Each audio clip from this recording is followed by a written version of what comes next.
The shadow that moved. The black was never truly silent. Even at the edge of Sector 91C, far from major jump lanes and colonies, the void carried its own kind of noise. Subtle hums of sensors, nervous breaths from enlisted crew, and the faint hiss of communications pulsing across metal decks. Aboard the Imperial warship Veilbreaker, everything was routine. The 12th Fleet was deployed here not to fight but to intimidate.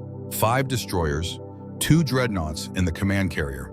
Honor Flame hovered above the human, settled planet of Artaxis like gods made of alloy and fire. High Commander Thaler sat rigid in his command chair, eyes sweeping across the bridge's holoscreens. The display flickered with real-time system readouts and formation overlays.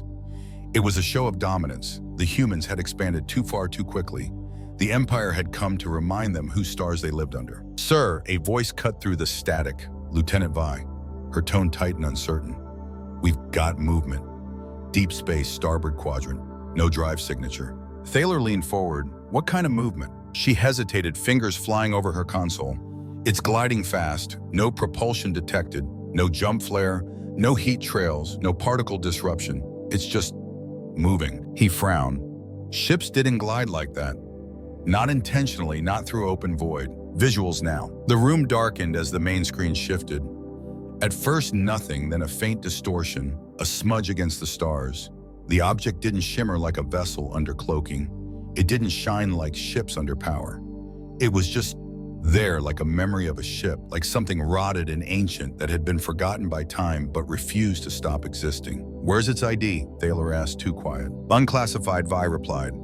"No beacon, no code ping.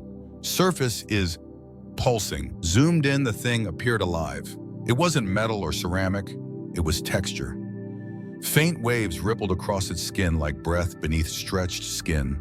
No lights, no obvious weapons, just wrongness. Then it passed by the destroyer Veritas. For a moment, the screen glitched. Then came Vi's whisper. "Sir, the Veritas has gone dark." "What?" "No comms, no energy signatures. All systems just cut out." He snapped to the tactical map. The grave barge. Another dreadnought blinked off next. Just like that, no explosion, no attack, just absence. "Sound full alert," Thaler shouted, "all hands ready. Weapons hot, defensive grid online." Warning sirens echoed across the deck. Red lights pulsed, crews scrambled to stations. But as the targeting system tried to lock onto the entity, all drones scrambled. Sensor readings turned to static. The closer their systems got, the more everything failed. Then the thing stopped mid-space. No inertia, no drift, just stillness, hovering directly between the fleet and the planet below. The air on the bridge changed. A tension thick enough to choke, and then the lights flickered once, twice. Thaler's breath caught. Gravity just shifted, a systems tech whispered. Something passed through us, an energy, a frequency, like reality bent. And then the whisper, not through comms, not through any broadcast.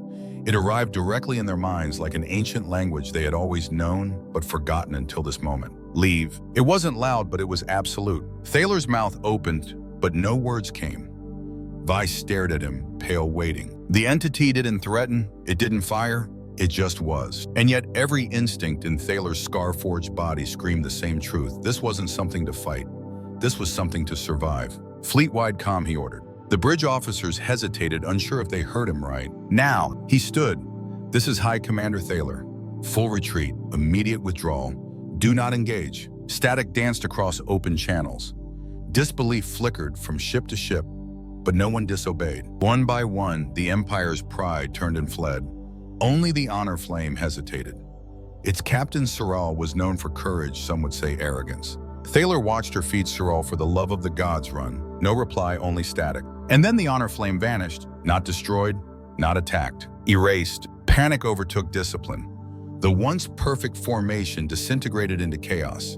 The Empire had no protocol for this. As the fleet fell back from Sector 91C, Thaler sat frozen in his chair, fists clenched around cold metal. He had never lost a ship under his command, not like this. And somewhere beyond the dying light of their sensor arrays, the shadow lingered, still, watching. Echoes of the vanished flame. The Imperial fleet limped away from Sector 91C like a wounded animal, its pride shattered and its silence deeper than any battlefield retreat. In the command chamber of the Veilbreaker High Commander, Thaler remained still. eyes locked on the empty space where the honor flame had once glowed like a sun of war. Now not even wreckage remained. No debris, no distress signals, just an absence. A perfect, impossible absence. Lieutenant Vi broke the silence. "Sir, it's not following." He didn't answer at first. The bridge was dim, lit only by the flickering of damage reports and the pale light of an open encrypted comm channel. Then it came a voice, sharp and confident, crackling through. "Unidentified Imperial vessel," the signal said. "This is Captain Reiden of Human Colonial Defense. Artaxis Outpost 4. You left something behind." Thaler's brow furrowed. Unidentified Re knew exactly who he was speaking to. He keyed his comm with ice in his voice. "This is High Commander Thaler of the Empire's 12th Fleet. Your outpost is under the protection of the Imperial banner stand. Down and explain your signal." Ree's response was dry, bordering on amused.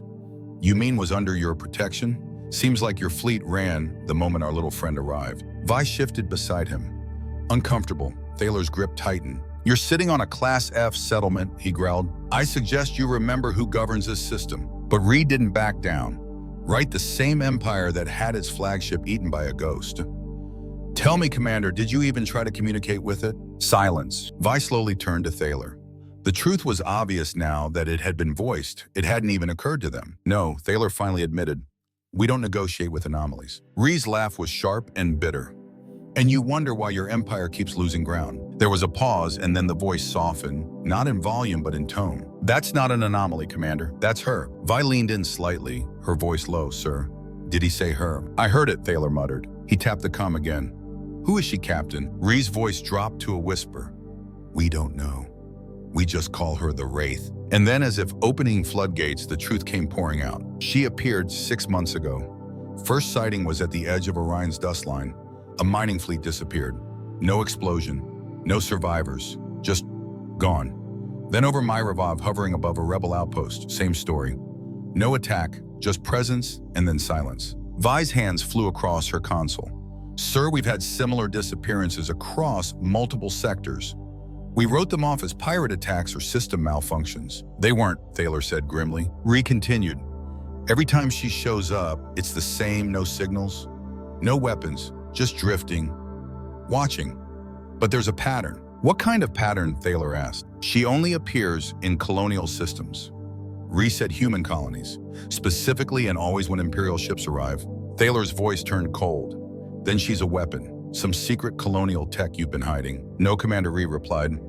"She's not ours. She doesn't protect us either. But if I had to guess..." A pause, and then, "She hates empires." That one sentence hit harder than cannon fire. Thaler stood slowly, walking toward the viewport, as if by instinct, staring at the distant blue swirl of Artaxis. "She doesn't want a war," Ray added. "She wants you gone." Vi's voice was barely a breath now. "Then what happens if we don't go?" Neither of them answered, because deep inside they both already knew. The girl who looked up. 13-year-old Mara lay on the crumbling rooftop of her family's apartment block, arms folded beneath her head, eyes locked on the sky above her. Stars shimmered faintly between the smog and city light pollution. But her gaze wasn't on them. It was fixed on the thing that didn't move, didn't flicker, didn't belong. The Wraith. It hovered high in the atmosphere, a shadow that refused to fade, a god that cast no light. For 5 days it had lingered above Artaxis, silent and unmoving ever since the Empire's retreat. Children stopped playing in the streets. Markets stayed half empty. The entire city held its breath.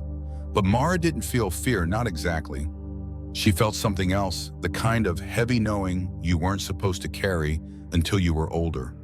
Colder, broken, a little. She'd already had a head start. Her father had been conscripted by the Empire 3 years ago, shipped off to a mining belt somewhere beyond Orion. He never came back. The official report said incident, but everyone knew what that meant: overworked, underfed, and forgotten.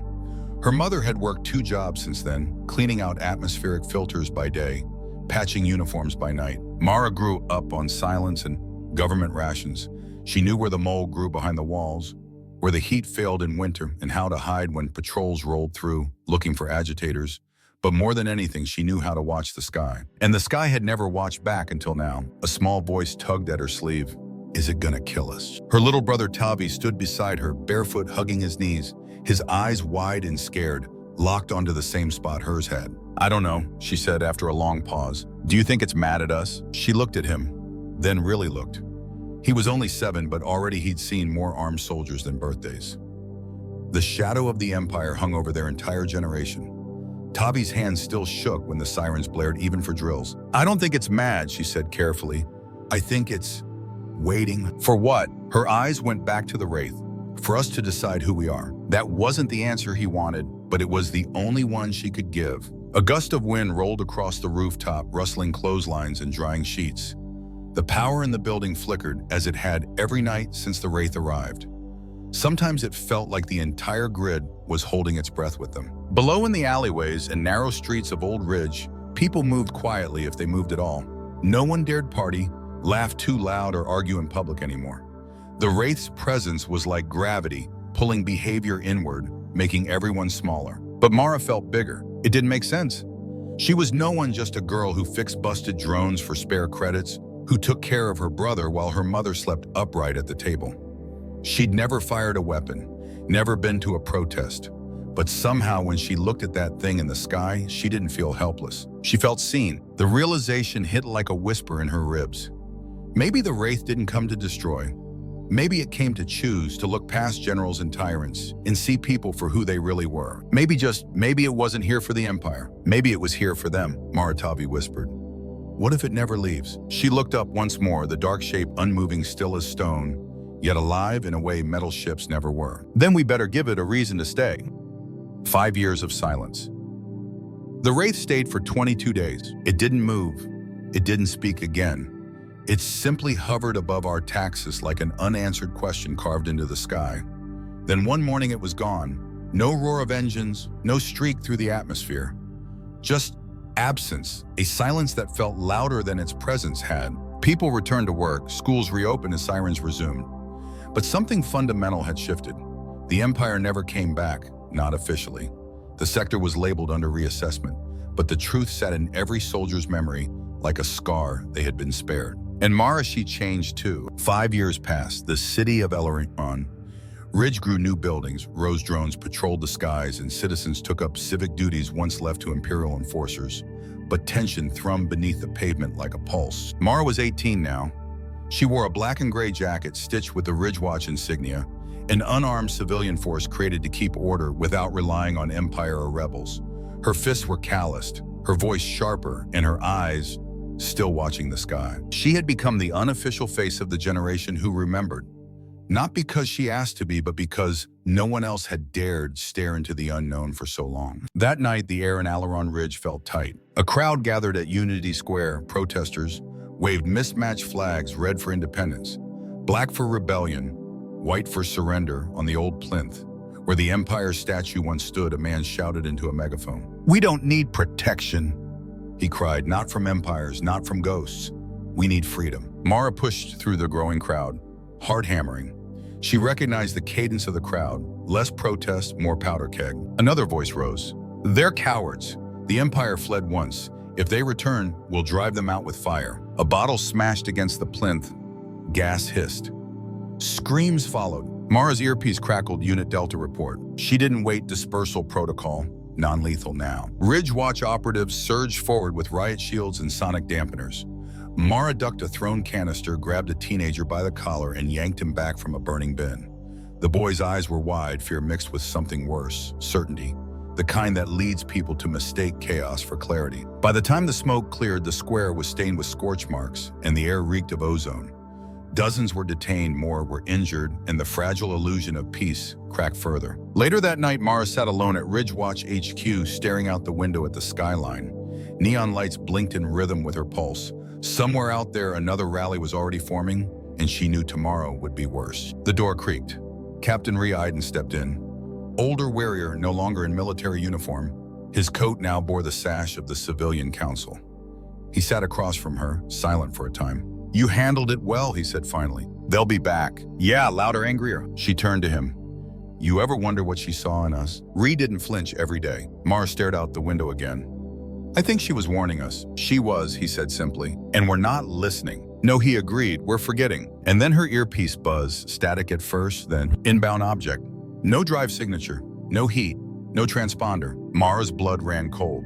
She was already standing. Captain Ree stared at her. "No, it can't be." But she knew. "It's her." She returns. The alert spread like fire across Aileron Ridge. Unidentified inbound object. No drive signature, no heat, no propulsion. It's her. The Wraith was descending, not with sound, not with fury, but with that same impossible stillness, as if space itself bent around her, as if reality hesitated to question her return. Mara didn't wait for orders. She bolted from the command post, boots pounding the stairwells of the old Ridge Watchtower. The air outside was heavy, charged like the moment before lightning strikes. Except there were no clouds, just the smear of shadow stretching across the sky, blocking the stars like a question no one wanted to ask again. People gathered, but not to riot. This time they came in silence, heads tilted upward, some with awe, others with dread. Children clung to their parents. Soldiers froze mid-patrol. Old drones dropped from the sky as systems failed. Even the automated turrets on the eastern wall powered down their lights, flickering once, then dark. The Wraith wasn't here to fight. She was here to see, and she came for Mara, not metaphorically, not symbolically, literally. The great shape loomed over the city, lower than ever before. Blocks fell into its shadow. The crowd around Watchtower Plaza backed away instinctively, creating a ring of emptiness, where Mara stood alone. Something deep inside her clenched, not fear, not panic, something older, deeper, like a forgotten string in her soul had been pulled taut. Then the beam descended, not a weapon, not light, a corridor, a column of translucent energy humming softly, forming a tunnel from the Wraith to the ground. It wrapped around Mara like a shimmering cage, keeping everyone else out. One of the watch soldiers tried to run in. He bounced off the barrier, dazed and blinking. She was being chosen. Her earpiece crackled, Ree's voice sharp and panicked. Mara, do not go in. That's not an invitation, it's a trap. But she already knew better. The Wraith didn't lure, she summoned, and Mara had been waiting her whole life. She stepped forward. The corridor lifted her off the ground, slow and steady. She didn't look down. The crowd watched in silence, some crying, some whispering her name, some bowed, others backed away. No one moved to stop her. The beam carried her through the Wraith's underbelly, and for a moment she felt like she was floating inside. Thought the texture around her shimmered, not metal, not light, not anything she could name. It was like being held by something alive that had forgotten how to speak. Then the corridor opened. She entered a chamber, vast, circular, endless. The walls pulsed with veins of soft golden light. It felt like standing inside a heart or a brain, or both. It was alive, and she wasn't alone. A shape floated in the center, vaguely human, impossibly tall, draped in dark material that shimmered like starlight. No face, no voice, just presence. It turned toward her, and though it didn't move, Mara knew it was watching her. Then it spoke, not in sound, not even in thought. It spoke through her bones, through her memory, through the very concept of who she was. You have changed. Mara tried to speak. Her mouth didn't move, but something inside her responded. You were watching. I never stopped. Emotion surged, not hers. Anger, disappointment, beneath it all, hope. Your kind forgot the warning. You began again, choosing, dividing, hoarding. She trembled. Some of us are trying to change, she thought. Some of us still are. The presence rippled. That is why you were brought. The chamber dimmed. One wall peeled away, not physically, but like a memory, unlocking. Images swirled within the protests from earlier Ridgewatch, preparing riot gear. Rebel splinters building stockpiles. Even an encrypted feed of an incoming fleet. Imperial ships, 6 of them burning toward Artaxis again. They returned. Mara clenched her fists, then stopped them. No, a pause. You will. She stared me. What you build will decide what I destroy. And then the corridor reappeared, brighter now, pulsing with urgency. The Wraith had no crown, no sword, no throne, but she had chosen, and Mara was her mirror. The beam pulled her down gently, steadily, until her boots touched stone again. The crowd had not moved. The silence was unbroken. She stumbled, knees buckling, heart pounding. Her eyes locked upward just in time to see the Wraith rising once more, quiet, slow, and ever watching. She had been marked, and the test had begun. The warning made flesh. They didn't cheer. They didn't clap or chant or celebrate. They just watched. Mara stood in the center of Watchtower Plaza like someone who had walked out of a dream and hadn't yet remembered who she was. The corridor of light had vanished. The Wraith had risen into the sky once more, and yet her presence remained etched into the stone, the silence and the faces around her. Some called her a prophet, some a traitor. Most didn't know what to think, only that something ancient had chosen her, and that nothing could ever be the same again. By morning, her name was on every colony transmission. She was escorted without being asked straight to City Hall. Not by soldiers, not by rebels, but by everyone. Ridgewatch officers, medics, elders, civilians. Even the agitators who had thrown stones at her team the night before cleared the way.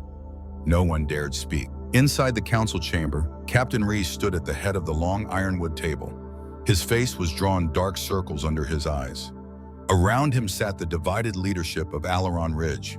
Former military officers, scientists, labor leaders, even a few ex-rebels. They had once argued for hours over trash collection. Now they waited in perfect silence. "You've been chosen," Reese said without ceremony. "So explain what that means." Mara sat slowly, the weight of the chamber pressing on her shoulders like armor made of judgment. "She showed me everything," she said. "Not just us, all of us, the colonies, the empire, the things that are coming." She paused, choosing her words with care. She's been watching, tracking conflict. Watching where hate grows fastest, where greed outweighs hope. She's waiting for the line to be crossed. One councilwoman leaned forward, her voice sharp. "And you're supposed to tell us what that line is." "No," Mara replied. "I'm supposed to stop us from crossing it." Laughter rang out, short, brittle, and bitter. "You're 18, barked a former lieutenant. "We've got rebels arming in the mountains, civil unrest in half the districts, and now intel says the Empire fleet is 6 days out. You think you're going to hold all that back with words?" Mara did not flinch. Not with words. She looked around the table with truth. Ree raised an eyebrow. "Go on." "She didn't choose me because I'm strong," Mara said. "She didn't choose me because I'm brave. She chose me because I'm angry, because I've seen this city rot from the inside. I've watched how fast power turns into fear. I know how easy it is to turn on each other the moment we feel threatened." She took a deep breath, and she knows we'll destroy ourselves before the Empire even sets foot here. A rebel leader leaned forward. "So what? You're her mouthpiece now." "I'm a mirror," Mara said. "She didn't come to punish us. She came to warn us." That silenced them more than any threat could have. Ree rubbed his face weariness in every movement. "The Empire will be here in 6 days. They say they're coming to reestablish order peacefully." His tone made it clear what he thought of that lie. "We all know what that means. Checkpoints, curfews, disappearances." No one disagreed. "She'll destroy them," someone muttered. Mara shook her head. "Not right away. She only intervenes after we fail.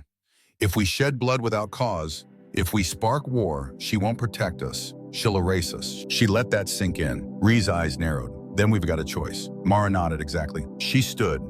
"We unify fast open rebel channels, disarm agitators on both sides, start broadcasting the truth, and when the Empire arrives, we show them we're not broken." The chamber was still, then Ree exhaled and nodded once. "You've got 6 days, Mara." She looked out the window where the wraith still lingered just beyond the clouds. "Then let's not waste them." 6 days before dawn. 6 days. That was the time between possible survival and inevitable extinction, and everyone knew it. Mara didn't sleep. She barely ate.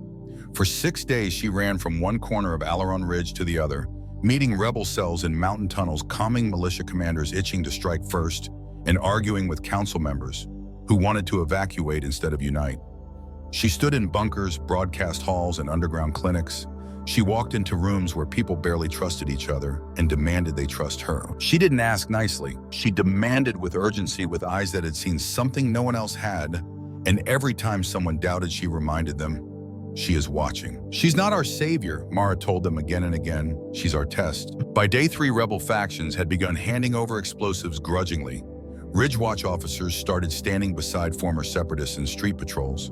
Local transmission networks stopped broadcasting fear-driven rumors and instead aired messages of unity, footage of shared meals, joint rebuilding, small signs of something new trying to live. It wasn't perfect. Tension still sparked.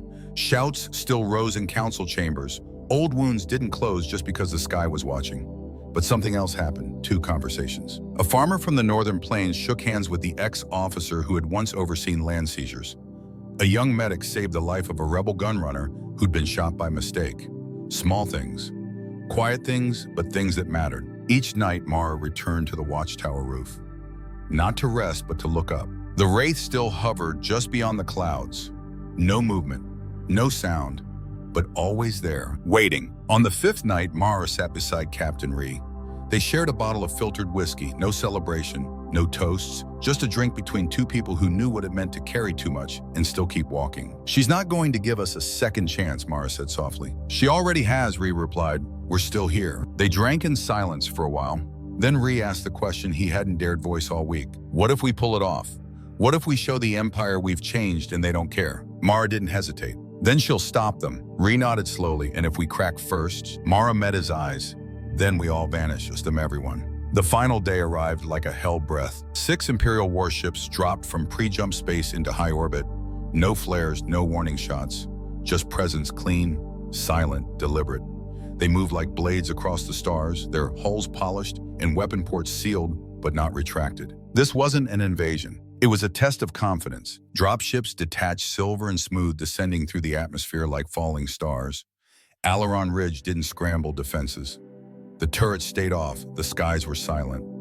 At the edge of Unity Square, Mara stood, no helmet, no weapon, wearing her Ridge Watch jacket over lightweight rebel-grade armor. Not an officer, not a warrior. A representative. Behind her stood a wall of citizens, council leaders, medics, engineers, patrol officers, former rebels. No formation, just people.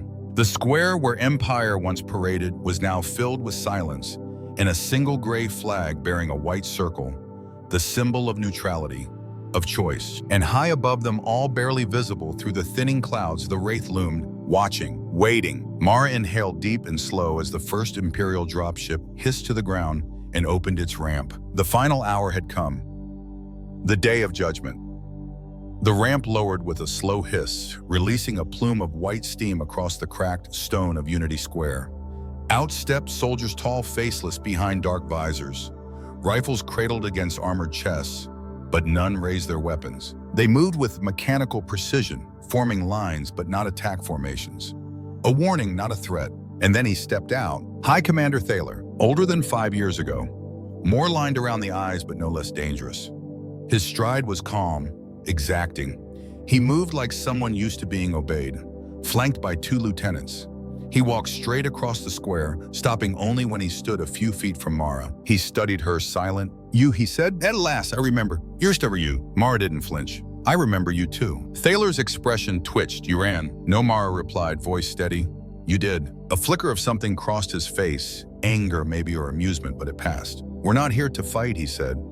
"Not unless we're forced." Mara didn't move. "Then don't be." A breeze swept through the square, subtle, soft. Then it shifted, changed. The air grew heavy electric, and above them the clouds parted. The Wraith revealed herself, once more descending just enough to blot the sun, casting a strange twilight over the plaza. Her presence wasn't loud, but it was total. The soldiers shifted uneasily. Thaler didn't move. "She's watching," Mara said. Thaler glanced upward, then back at her. "Do you think she'll stop us again?" "No," Mara said. "Not this time." He narrowed his eyes, explained. "She's not here to stop anyone. She's here to witness." A murmur rippled through the crowd behind her. Thaler tilted his head. "Witness what?" Mara didn't look away. "What we do with this moment, what we build next, what kind of people we become." "She left you in charge?" Then he asked, voice sharp. "No," Mara said. "She gave us a choice." Then came the light. It wasn't blinding. It wasn't warm or cold. It simply was a beam descending from the Wraith landing between the two of them, neither threatening nor welcoming, just present. Judgment suspended. A hush fell over Unity Square. No one moved. No one breathed. And then Mara heard it, not in her ears, not even in her mind, but in her bones. Judgment withheld. Choice observed. Outcome pending. Thaler stepped back. "She spoke to me," he murmured. Mara nodded. "She always does." The light faded. The clouds closed again. The Wraith rose a little, retreating, but not gone, never gone. Thaler turned to his officers. "Stand down," he ordered. Full withdrawal. "I will not be the one who triggers extinction." They obeyed without hesitation. Dropships retracted. Soldiers retreated, and across the sky the Empire's fleet shifted, turning away not in shame but in awareness, in understanding. The people of Aileron Ridge didn't cheer. They didn't celebrate. They just watched. Watched the Wraith drift backward into the sky like a judge leaving the courtroom without issuing a verdict. Not yet. Mara finally allowed herself to breathe. They had survived, not through force, not through surrender, but through restraint, through change. She turned to the crowd, citizens, rebels, militia officials, and saw the same thing in all their faces. The knowledge that they'd been weighed and not yet found wanting. And then she looked upward, whispering just loud enough for the wind to carry. "We heard you." And somewhere far above, past clouds, past satellites, past the lies and wars and flags of men, the Wraith waited, still watching, always watching.